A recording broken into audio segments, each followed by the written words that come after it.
This is your forestry mulching drum. We're going to sharpen the teeth today. We're using a 4.5 inch grinder with a floppy pad on it, either a 60 or 80 grit, and it takes the vibration out because the teeth are so hard. Here you can see I've sharpened one already. You can see the edge, we've kept the angle on the bottom side. These teeth are reversible. These have been flipped once.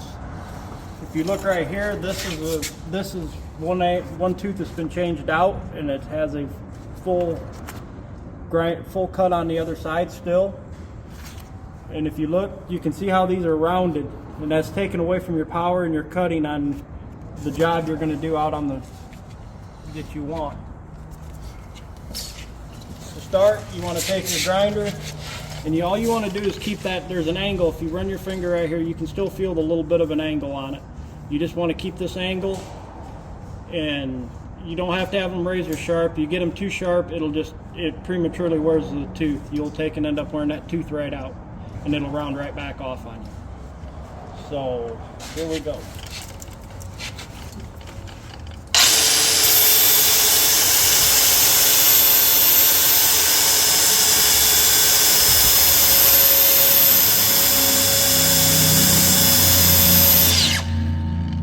And if you keep this done out every two to 3 hours, you're grinding. You can sharpen these teeth in about 20-25 minutes. If you take and let it go too long, you can spend up to an hour to an hour and a half sharpening these teeth back.